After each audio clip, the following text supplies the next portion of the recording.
Hey guys, thanks so much for sticking with us through a couple of our first technical difficulties. Welcome to From Belly to Baby. We're really excited about this project. My name is Abby and I work at St. Louis Children's Hospital, and you can see from my surroundings that I'm not exactly in a clinical office. I work here in a non-clinical role. I do a lot of writing and social media work for the hospital. And I am very fortunate. I am surrounded by experts who know a lot more than I do, which comes in handy right now, considering my husband and I found out in December that we are expecting our first baby. So I am 15 weeks along right now. We are very excited to share the news with everyone finally. And to share the news with all of you, because like it or not, we're going to share the whole experience with you. And as I mentioned, working in this environment, I have access to a lot of knowledge. I have the maternal fetal experts and the OBs at Barnes Jewish Hospital and those Washington University physicians that work there, as well as at St. Louis Children's Hospital. We have pediatricians and newborn medicine specialists. All of these people who have such incredible information to share, who know a lot more than I'm able to find on Google, and can also give me far more reliable information than that. And I've thought along the way, as I've had so many questions, what do people who don't have someone to turn to right away, what do? They turn to Google. And as I was talking to a doctor yesterday, especially in the first trimester, before you're sharing this news with everybody, and when you're nervous about what could happen and you don't know what's going on, again, especially with your first, it's really hard when all you can find online is information about morning sickness. And I don't know about you. I was really lucky. I didn't have a lot of morning sickness or nausea, but I had horrible mood swings. Just ask my husband. He reminded me regularly. So it was good to be able to turn to people who knew the real information and could say, no, you don't need to be evaluated for depression. You're perfectly normal. It's fine to cry every once in a while. Your hormones are going a little bit crazy right now. So over the course of the next few months, we are going to talk to all of those experts and gain their insight into what's going on. And hopefully, whether you're in this boat right now or if you're talking about having a child in the future, it will be of some benefit to you. All of these episodes with these experts from Barnes Jewish Hospital, Washington University, and St. Louis Children's Hospital will go on to our St. Louis Children's Hospital YouTube channel. They'll be available there for you to check out anytime. And we will go week by week in real time. Like I mentioned earlier, I'm 15 weeks right now, so officially into the second trimester. But we're going to have our first episode tomorrow talking about all things first trimester. And we're going to be talking with an OB by the name of Dr. Cameron Chrisman Robbins. She is a mom of two and OB to many. And when I first met her, I asked her if she'd be up to this, and she said, I don't know. Can I get up lighting and the fan that Beyonce uses for her hair? So I assure you, she is very cool, and you're going to love talking to her as much as I have. So we'll cover everything from the first trimester, everything talking about finding out you're pregnant for the first time, whether you went to a holiday party the night before you found out and maybe had a cocktail or two, and whether that's a problem. I'm guilty. And scheduling that first OB appointment, what to expect. If you weren't planning on getting pregnant, what ground do you need to cover? It's all manageable, it's all doable, and it isn't a scary process, or at least it doesn't have to be. And that's what these docs are here to tell us. And it's been really reassuring to me, and I hope that it is to you as well. And we'll be answering your questions in real time. Our physicians can't give you advice on your particular problems, obviously. Those are best suited to your own obstetrician, but in terms of general experiences, things that you've gone through, one thing I have learned, and I'm really lucky, I'm surrounded by a lot of friends who have already gone through this process and who, since we've told them, have been very helpful just in giving me advice and letting me know what's totally normal and what maybe is something to cause concern.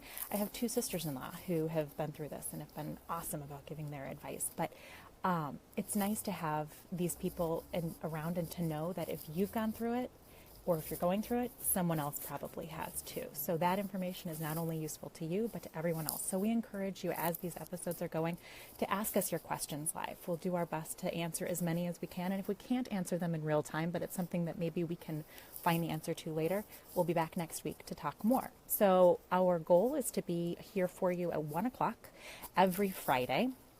That will vary a little bit, to be perfectly honest, because I want a vacation day every once in a while, and I have a few on the calendar. So I'm not giving up my vacation for this web series, but I will push it back a day. So we have a couple of Thursday appointments. We'll look all around this campus. Something that's really, really cool is that we are, if you have noticed, if you've driven by Kings Highway in this medical campus here, you've probably noticed there's been a lot of construction over the last few years. It's probably slowed you down, and you may or may not have cursed it once or twice. I know I have. However, it's for a very good reason. We have this incredible new Women and Infants program opening in August. As I have said to my colleagues when we told them that we were expecting, I am just that dedicated to my job. This baby is due right about the exact same time that center is going to open. So we will go inside the new center, take a look at all of this amazing technology that's available.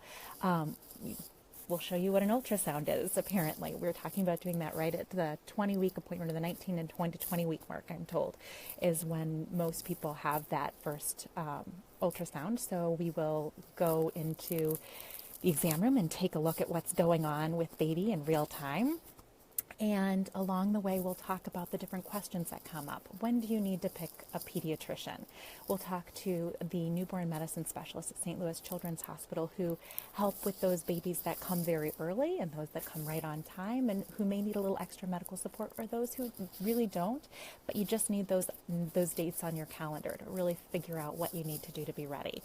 We'll talk about safe sleep for baby. I know my husband and I just started looking at nursery furniture the last couple of days, and then we read that the American Academy of Pediatrics is suggesting that this baby sleep in our room for 6 to 12 months, which my first reaction was, I'm sorry, what now? I don't know how that's going to be possible. We will find out more about that recommendation, how we're actually going to sleep if the baby's in our room, and just kind of the best advice and how to go about making sure that the environment is the safest for our child and it's the best for us as parents, and getting some sleep, and what the realistic goals are and realistic options are.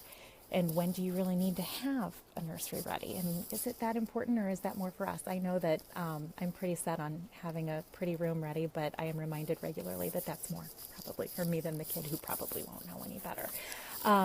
To find out, not to find out, whether you're having a boy or a girl, and things like genetic testing.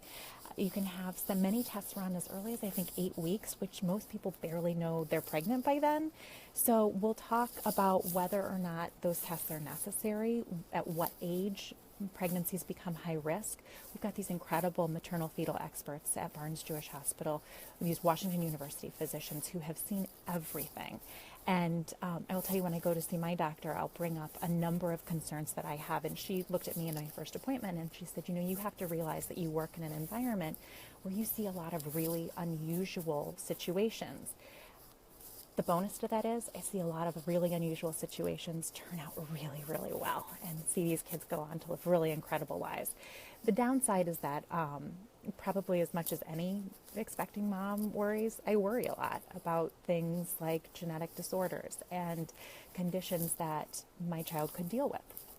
So we'll talk about the long-term repercussions for those, what's inherent to pregnancy, what isn't, and the issues that we'll deal with along the way, and your questions as they come up. So like I said, I'm only 15 weeks in right now, but I already have a lot of questions. So we'll address a bunch of those tomorrow, 1 p.m. Please tune in with us and come ready with your questions. And then, like I said, we'll put these episodes on YouTube so that you can go back with your girlfriends or other people that you know are pregnant and give them the same resource whenever they need it.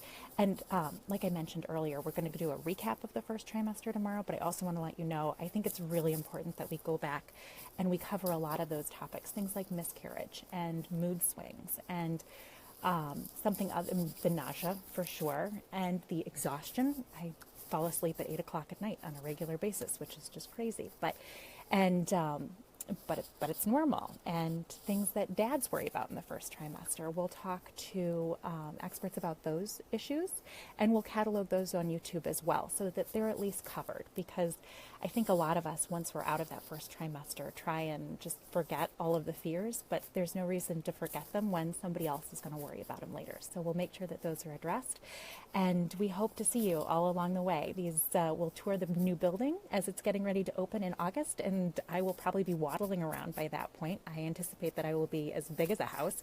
So like it or not, you're going to be there with me. So we're really excited for you to join us, and we hope that you will tune in first tomorrow at 1 p.m. for our Q&A with Dr. Cameron Chrisman Robbins about the first trimester, and then stick with us from belly to baby all the way up through August and maybe beyond. We'll see where it goes.